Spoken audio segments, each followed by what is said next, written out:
আসসালামু আলাইকুম ওয়া রাহমাতুল্লাহ।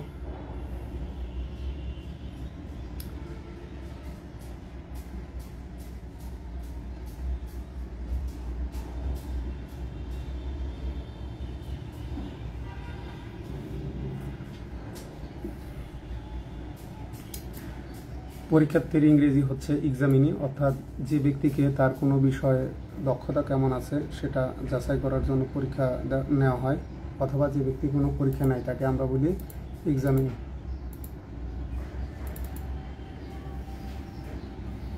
প্লিজ আপনারা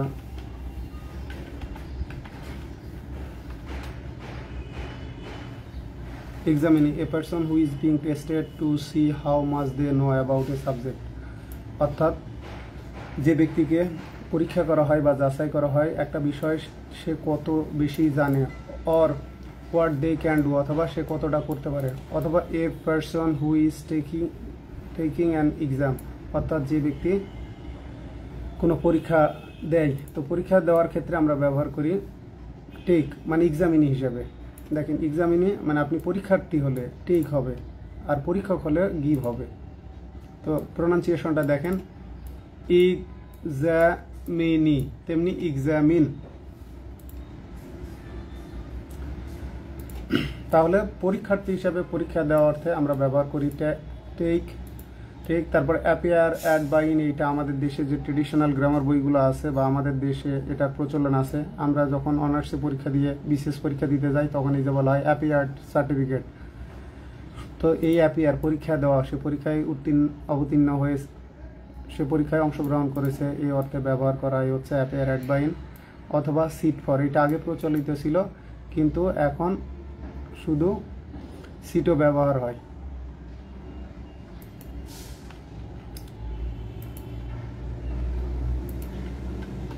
ব্রিটিশ ইংলিশে শুধু সিটও পরীক্ষা দেওয়াতে ব্যবহৃত হয়, অথবা গো ইন ফর, অথবা ডু অ্যান এক্সাম, ডুও ব্যবহার করা যায়, অর্থাৎ পরীক্ষা দেওয়া বোঝাতে অ্যাপিয়ার অ্যাট।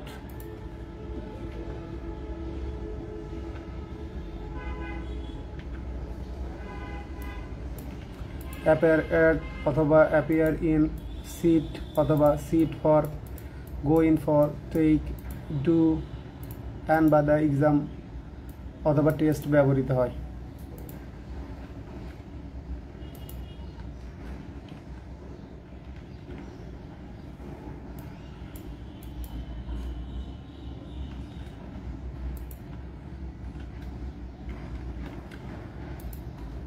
এখানে যে বিষয়টা খেয়াল রাখবেন, আগের যে গ্রামার বইগুলো, ট্রেডিশনাল গ্রামার বইগুলো, এইগুলোতে কিন্তু সিট ফর দেওয়া আছে, কিন্তু এখন আধুনিক ডিকশনারিগুলোতে এই যে ইউএস ইংলিশের ক্ষেত্রে সিট ফরের ব্যবহার আছে, অস্ট্রেলিয়ান ইংলিশের ক্ষেত্রেও সিট ফরের ব্যবহার আছে।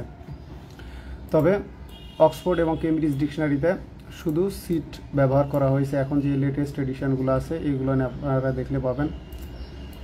অনেক প্রশ্নকর্তা পুরাতন গ্রামার বইগুলো থেকে প্রশ্ন করেন, তাই তারা সিট ফর গ্রহণ করেন, কারণ সেইগুলোতে সিট ফরের ব্যবহারই দেওয়া আছে, সিটের ব্যবহারটা নেই। আর ভাষা পরিবর্তনশীল, হয়তো আগে শুধু সিট ফরই ছিল, পরবর্তীতে এই ফরটা বাদ দেওয়া হয়েছে। ইন্টার ইন্টু এর মতো, আগে হি ইন্টার দ্য রুম এটাও সঠিক ছিল, হি ইন্টার ইন্টু দ্য রুম এটাও সঠিক ছিল, তবে আগে এইটা বেশি প্রচলিত ছিল, হি ইন্টার্ড ইন্টু দ্য রুম, অর্থাৎ অথবা হি ইন্টার্ড ইন্টু দ্য প্লেস। ইন্টারের পরে প্রবেশ করা অর্থে ইন্টু এর ব্যবহার ছিল, কিন্তু এখন মডার্ন গ্রামারে বা কারেন্ট ইউজেজে আর ইন্টু এর ব্যবহার নাই। ইন্টার নিজেই ট্রান্সিটিভ, আগে দুইটার ব্যবহারই ছিল, মানে প্রেপোজিশন ইন্টু সহ এবং ইন্টু বাদ দিয়ে, কিন্তু এখন আর ইন্টু এর প্রয়োজন হয় না। কিন্তু প্রশ্নকর্তা পরীক্ষায় প্রেপোজিশন চান, সেক্ষেত্রে আমাদেরকে ইন্টু বসাতে হবে। বিশেষ করে নন ক্যাডারের পরীক্ষায় এক লাইনে যে ফিল ইন দ্য ব্ল্যাঙ্কস আসে, সেক্ষেত্রে ইন্টার ইন্টু ব্যবহার করতে হবে। আবার এই যে দেখেন, যিনি সঠিক জানেন তিনি সিট ফর দুটোই গ্রহণ করেন, মানে এখন এই পরিবর্তন সম্পর্কে যে প্রশ্নকর্তা অবগত আছেন উনি সিট এবং সিট ফর দুটোই গ্রহণ করেন। এটা আমরা পরবর্তীতে প্রশ্নেই বুঝতে পারবো। দেখেন, পরীক্ষক বা এক্সামিনার হিসেবে পরীক্ষা না বোঝাতে গিভ বা সেট ব্যবহৃত হয়।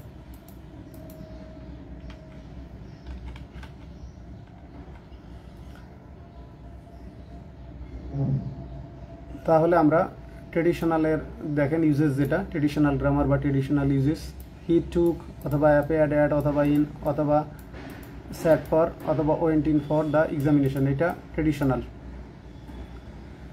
অথবা আমরা টেস্টও ইউজ করতে পারি এক্সামিনেশনের জায়গায়।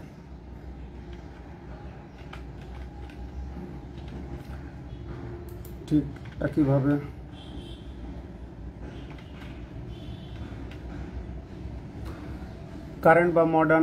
কারেন্ট ইউজেস বা মডার্ন গ্রামার অনুসারে দেখেন হি টুক অথবা হি ডিড অথবা হি স্যাট অথবা হি স্যাট ফর, এটা ইউএস ইংলিশ এবং অস্ট্রেলিয়ান ইংলিশে বহুল প্রচলিত, অথবা went in for the examination অথবা টেস্ট। তো আমরা প্রথমে দেখে নিই কেমব্রিজ অ্যাডভান্স লার্নার্স ডিকশনারিতে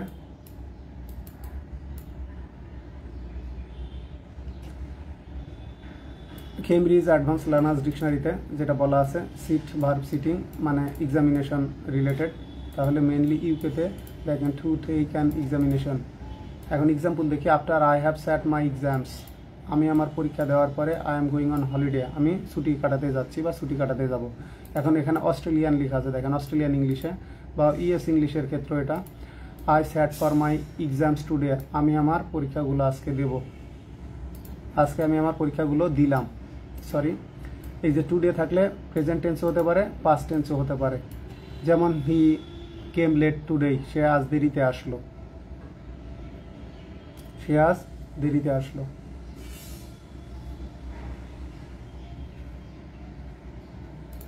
পরেরটা দেখেন অক্সফোর্ড অ্যাডভান্স লার্নার্স ডিকশনারি, এক্ষেত্রে সিট এটাও এক্সাম রিলেটেড, ট্রানজিটিভ ইনট্রানজিটিভ উভয়ভাবে ব্যবহার হয়, এটা বরং ফর্মাল হিসেবে ব্যবহার করা হয় সিটটাকে, টু ডু অ্যান এক্সাম।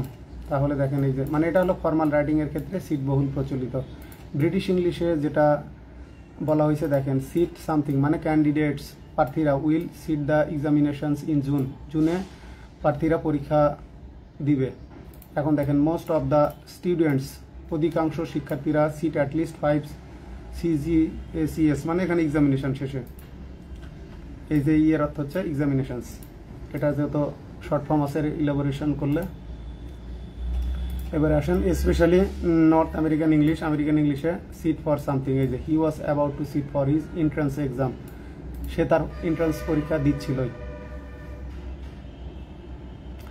একটা এক্সাম্পল দেখি আমরা, I have made up my mind, আমি মনস্থির করেছি। মেক ওয়ানস মাইন্ড হচ্ছে মনস্থির করা, I have made up my mind, আমি মনস্থির করেছি to take the next examination, পরবর্তী পরীক্ষা দেওয়ার জন্য, অর্থাৎ পরবর্তী পরীক্ষা দেবো বলে আমি মনস্থির করেছি বা পরবর্তী পরীক্ষা দিতে আমি মনস্থির করেছি, এটা মহিউদ্দিন খান কাসেমের বইয়ের থেকে উদাহরণ। তারপরে আসেন she had to take do sit an aptitude test, মানে সে একটা অ্যাপটিটিউড টেস্ট তাকে দিতে হয়েছিল before she got the job, চাকরি পাওয়ার আগে, তার মেধা যাচাই পরীক্ষা।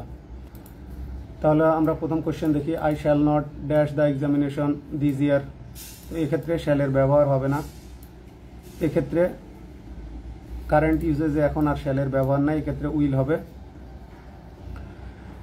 আগে শ্যালের ব্যবহার ছিল, এটা এখন ওল্ড ফ্যাশন হয়ে গেছে। আই শ্যাল নট বা will not dash the examination this ইয়ার, আমি এবছর পরীক্ষা দিব না, এটা 29তম BCS এর প্রশ্ন।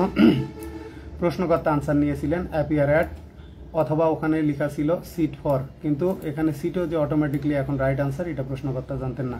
প্রশ্নকর্তা অ্যাপিয়ার অ্যাট উত্তর নিয়েছেন কারণ তিনি প্রশ্ন সেট করেছিলেন a text book of advance functional English Mohiuddin Khan Kasem স্যারের বইয়ের কমন ইরোর্স অংশ থেকে, কিন্তু সিটও এক্ষেত্রে 100% সঠিক উত্তর যা প্রশ্নকর্তা জানতেন না। ওখানে কি লেখা আছে আমরা সেইটা দেখি।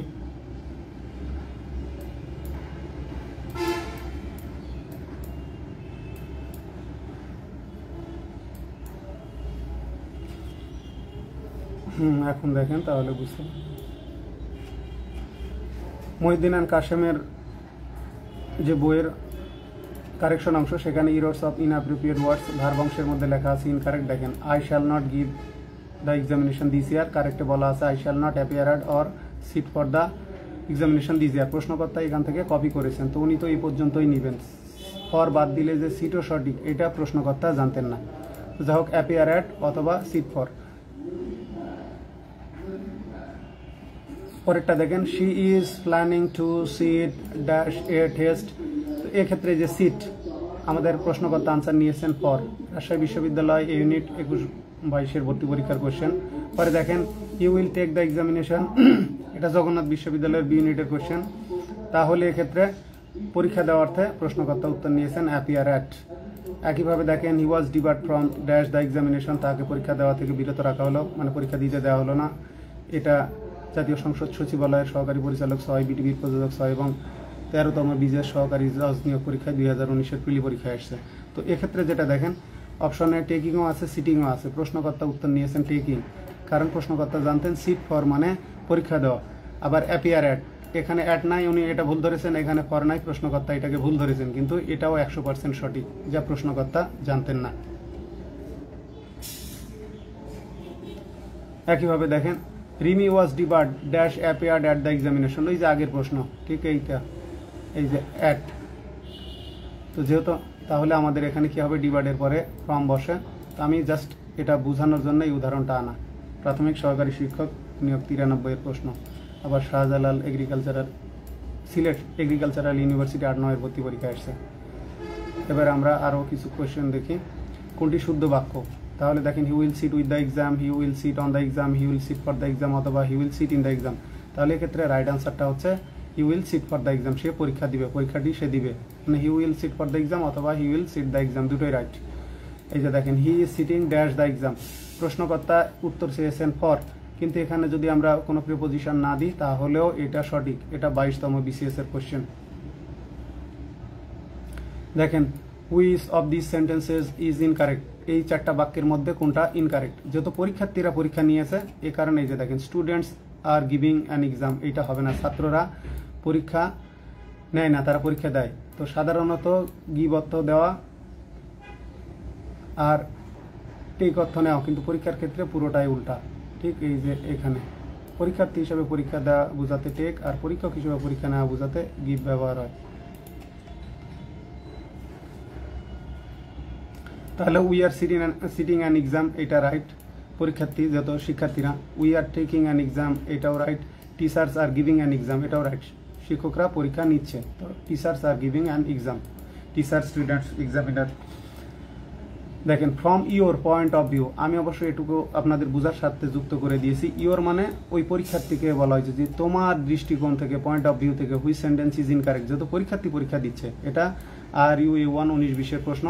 I am taking the admission test, আমি ভর্তি পরীক্ষা দিচ্ছি, এটা রাইট, কিন্তু বলছে ইন নট কারেক্ট। তাহলে I am giving the admission test, তো পরীক্ষার্থী ক্যান্ডিডেট এক্সামিনি পরীক্ষা দেওয়া বোঝাতে গিভ ব্যবহার হয় না, টেক হয়। এই যে I am sitting the admission test, এই যে দেখেন এখানে কিন্তু সিটিং ব্যবহার হয়েছে, এটাও right. I am sitting for the admission test, এটাও রাইট।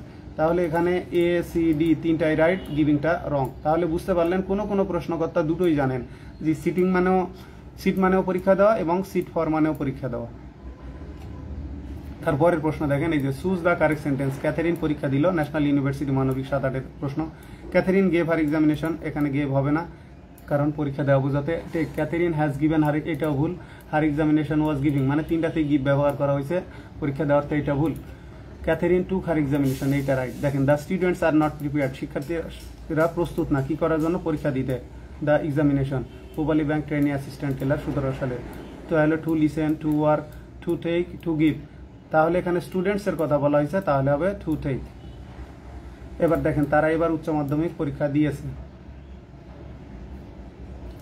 তাহলে দে স্যাট এইচএসসি এক্সামিনেশন দিস ইয়ার, এইটাও কিন্তু রাইট, কিন্তু প্রশ্নকর্তা এটা জানতেন না, উনি জানতেন স্যাট ফর হবে, সিট ফর। দেখেন they gave HSC examination this year, এইটাও ভুল। তাহলে they took HSC examination this year, প্রশ্নকর্তা উত্তর নিয়েছেন এইটা। টেক মানে পরীক্ষা দেওয়ার অর্থে। এই যে প্রশ্নকর্তা দে টুক এইচএসসি এক্সামিনেশন দিস ইয়ার উত্তর নিয়েছেন, কিন্তু দে স্যাট এইচএসসি এক্সামিনেশন দিস ইয়ার, এটাও 100% সঠিক উত্তর, যা প্রশ্নকর্তা জানতেন না। তাহলে এই প্রশ্নে দুটো সঠিক উত্তর আছে, এ সি, কিন্তু প্রশ্নকর্তা উত্তর নিয়েছেন সি। তারপরে আমরা দেখি common mistakes in English, TJ ফিটিকিটসের বই কি বলা আছে। এটা 189 নম্বর সেকশনে বলা আছে, take an exam, give an examination না। ডোন্ট সেই মানে বলো না বা বলবেন না। দ্য পিপল মানে হাই স্কুলের ছাত্র বা শিক্ষার্থী, গেভ হিজ এক্সামিনেশন, তাহলে এটা ভুল। সেই মানে কারেক্ট, বলতে হবে কোনটা বলুন। The people took his examination, people মানে ছাত্র, স্কুলের শিক্ষার্থী। ইংরেজিতে পরীক্ষা নেওয়া বোঝাতে এই যে দেখেন গিভ বাস সেট এক্সামিনেশন, মানে এটা টিচার বা এক্সামিনারের ক্ষেত্রে, পরীক্ষা না টিচার বা এক্সামিনারের ক্ষেত্রে। তাই শিক্ষক পরীক্ষা নেন বোঝাতে the teacher gives or sets the examination. আর পরীক্ষা দেওয়াতে টেক অর সিট ফর ব্যবহার হয়, মানে তখন common mistakes in English TJ ফিটিকিটসের বইও টেক বা সিট ফর ছিল। সময়ের বিবর্তনে এখন সিট এবং সিট ফর দুটোই সঠিক হয়েছে। আর তাই ছাত্রের পরীক্ষা দেওয়ার অর্থে the students takes the examination or sits for the examination ব্যবহৃত হয়। এ কারণে প্রশ্ন করার আগে এগুলো ক্রস চেক করা উচিত। এবার আমরা দেখি I couldn't go dash for the examination due to rain, 16তম প্রভাষক নিবন্ধন 19 সালে পরীক্ষায় আসা। তাহলে আমাদের পরীক্ষা দেওয়াতে আমরা যেটা জানি সেটা হচ্ছে গো ইন ফর। তাহলে এখানে রাইট আনসার এই যে দেখেন গো in for. Go in for মানে টু সিট ফর, পরীক্ষা দেওয়া। এটা জাতীয় সংসদ সচিবালয়ের ব্যক্তিগত কর্মকর্তা 2023-এ আসা, এটাও পিএইচসি পরীক্ষার অধীনে। এই যে দেখেন I appear dash the SSC examination last year, গত বছর আমি এসএসসি পরীক্ষা দিয়েছিলাম। এটা বিসিআইসি এর সহকারী ব্যবস্থাপক, 18 সালের প্রশ্ন। এখানে কিন্তু এও সঠিক সিও সঠিক, কিন্তু প্রশ্নকর্তা আনসার নিয়েছেন সি। এর প্রমাণ আমি দিয়ে দিচ্ছি। এখানে এ সি দুটোই অ্যাপিয়ার্ড ইনও হয় অ্যাটও হয়, কিন্তু প্রশ্নকর্তা উত্তর নিয়েছেন অ্যাট। এখন দেখেন এই যে my was debarred dash appearing the examination, Chittagong university. তাহলে এখানে দেখেন ডিবার্ডের পরে আমরা আগে দেখে আসলাম ফর্ম বসবে বিরত রাখা, আর অ্যাপিয়ার অ্যাট মানে পরীক্ষা দেওয়া। তাহলে আর কোনোটাতেও ফর্ম নাই, তার মানে বোঝাই যাচ্ছে এ নাম্বার সঠিক উত্তর। দেখেন কোনটি শুদ্ধ বাক্য, এই যে আমরা এতে পেয়ে গেলাম he appeared at the examination. Bangladesh নৌবাহিনীর শিক্ষক, কম্পিউটার অপারেটর, ক্যাশিয়ার, সহকারী পরীক্ষক, 2023-এর প্রশ্ন। আনসারে he appeared at the examination.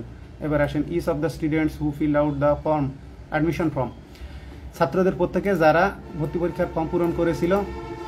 আগে ব্যবহার হতো ফিল আপ, এখন ব্রিটিশ ইংলিশে ব্যবহার হয় ফিল ইন, আমেরিকান ইংলিশে ব্যবহার হয় ফিল আউট। তাহলে আমাদের সঠিক আনসার বি, ভার্ব সিঙ্গুলার হবে ইসের কারণে, ইস যেহেতু সিঙ্গুলার। কিন্তু এই যে দেখেন অ্যাপিয়ার অ্যাট এর ব্যবহার হয়েছে। এই যে আমি গতকাল পরীক্ষা দিয়েছি ইংরেজি অনুবাদ, এখানে দেখেন I appeared in the examination yesterday. এটা যত সুস্পষ্ট অতীতকাল উল্লেখ আছে সাধারণত ফার্স্ট ইন্ডিপেন্ডেন্ট হবে, এই কারণে I appeared in the exam. তাহলে এখানে কি পাইলাম আমরা? Appeared in. পরে দেখেন এই যে আনার ওয়াজ ডিবার্ড অ্যাপিয়ারিং ইন দ্য এক্সামিনেশন, এটাও বাপেক্সের সহকারী ব্যবস্থাপক। তাহলে অ্যাপিয়ার ইন অ্যাপিয়ার অ্যাট দুটোই সঠিক। তারপরে একটা প্রশ্ন আমরা দেখি he appeared at the examination but failed, transform into complex sentence, Rajshahi বিশ্ববিদ্যালয় বি ইউনিট 19-20 ভর্তি পরীক্ষার প্রশ্ন। এখানে অবশ্য কমা দিয়ে হি ফেইল্ড হবে, এই বাটটা আবার রিপিট হয়ে গেছে, এটা টাইপিং মিস্টেক। তা দেখেন প্রশ্নে অ্যাপিয়ার অ্যাট ব্যবহার করা আছে। পরে দেখেন I will take my driving test, এই যে টেস্ট পরীক্ষা দেওয়া, সেক্ষেত্রে টেক হলো, যাক এখানে ইন এ উইক হবে। তো a text book of higher English translation অংশে পিকেডি সরকারের বইয়ের পেজ নাম্বার 966-তে যেটা বলা আছে পরীক্ষা দেওয়া বোঝাতে টু সিট ফর অথবা appear in or at an examination, তার মানে অ্যাপিয়ারের পরে ইন অ্যাট দুটোই হয়। এখন আমরা দেখি text book of advance functional English Mohiuddin Khan কাসিমের বই কিছু উদাহরণ দেওয়া আছে, সেগুলো আমরা দেখে নিচ্ছি। প্রথম দিন তোমরা বাংলা পরীক্ষা দিয়েছো তাই না? তাহলে on the first day you have sat for examination in Bengali haven't you, এটা পেজ নাম্বার 9। সে এবার উচ্চ মাধ্যমিক পরীক্ষা দিবে না। দেখেন he is not appearing at or sitting for the SSC examination this year, এটা পেজ নাম্বার 24। তুমি কি এবার এসএসসি পরীক্ষা দিবে, তুমি কি এবার পরীক্ষা দিবে, তাহলে will you appear at the examination this year, এটা পেজ নাম্বার 73। তারপরে দেখেন জামাল এই বছর আগে দেখেন বছর হতো, বছর না বছর, ভাষায় পরিবর্তন আসছে, বানানেও পরিবর্তন আসছে। জামাল এই বছর পরীক্ষা দিবে তাই না?